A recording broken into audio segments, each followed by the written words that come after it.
But as the word spread in England about the paradise to be found in the New World, religious zealots called the Puritans began arriving by the boatload. Finding no fences around the land, they considered it to be public domain. Joined by other British settlers, they seized land, capturing strong young natives for slaves and killing the rest. But the Pequot nation had not agreed to the peace treaty Squanto had negotiated, and they fought back. The Pequot War was one of the bloodiest Indian wars ever fought. In 1637, near present day, Groton, Connecticut, over 700 men, women, and children of the Pequot tribe had gathered for their annual Green Corn Festival, which is our Thanksgiving celebration. In the pre-dawn hours, the sleeping Indians were surrounded by the English and Dutch mercenaries, who ordered them to come outside. Those who came out were shot or clubbed to death, while terrified women and children who huddled inside the longhouse were burned alive. The next day, the governor of the Massachusetts Bay Colony declared a day of Thanksgiving, because 700 unarmed men, women, and children had been murdered. Cheered by their victory, the brave colonists and their Indian allies attacked village after village. Women and children over 14 were sold into slavery, while the rest were murdered. Boats loaded with as many as 500 slaves regularly left the ports of New England. Bounties were paid for Indian scalps to encourage as many deaths as possible. Following an especially successful raid against the Pequot in what is now Stamford, Connecticut, the churches announced a second day of Thanksgiving to celebrate a victory over the heathen savages. During the feasting, the hacked-off heads of the natives were kicked through the streets like soccer balls. Even the friendly Wampanoag did not escape the madness. Their chief was beheaded and his head impaled on a pole in Plymouth, Massachusetts, where it remained on display for 24 years. The killings became more and more frenzied, with days of Thanksgiving feasts being held after each successful massacre. George Washington finally suggested that only one day of Thanksgiving per year be set aside of celebrating each and every massacre. Later, Abraham Lincoln decreed Thanksgiving Day to be a national legal holiday during the Civil War.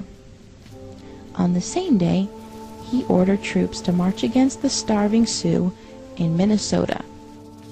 The story doesn't have quite the same fuzzy feeling associated with it as the one where the Indians and Pilgrims are all sitting down together at a big feast.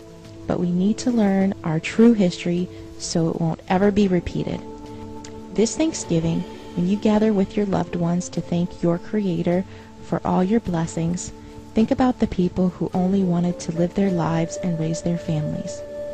They also took time out to say thank you for all their blessings. You may have heard that Native Americans were killed by smallpox, but here's the sinister part. We have evidence of Europeans plotting to infect them.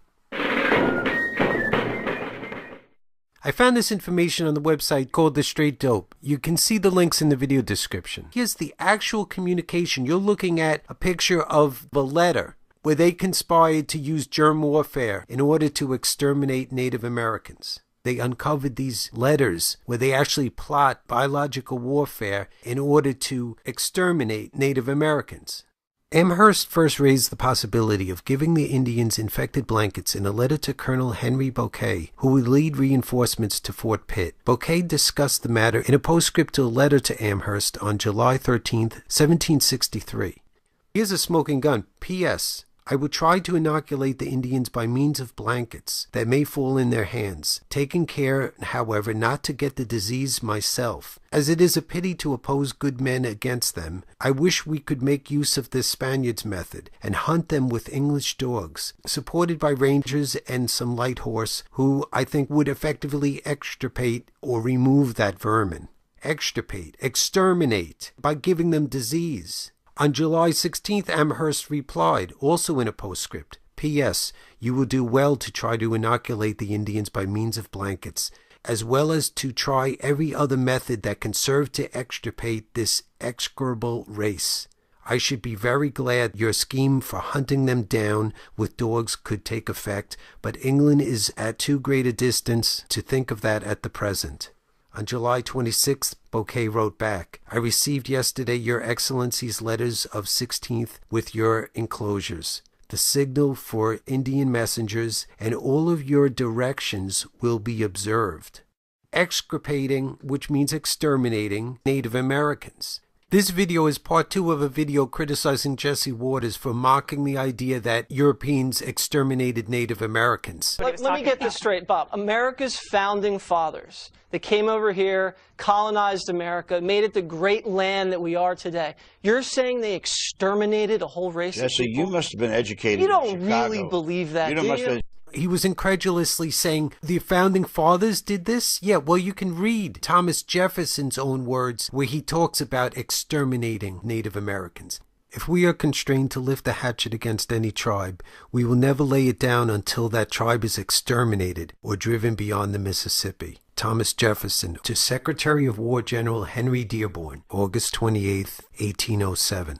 They have seduced the greater part of the tribes within our neighborhood to take up the hatchet against us, and the cruel massacres they have committed on the women and children of our frontiers, taken by surprise, will oblige us now to pursue them to extermination or drive them to new seats beyond our reach. Thomas Jefferson, letter to Alexander von Humboldt in 1813.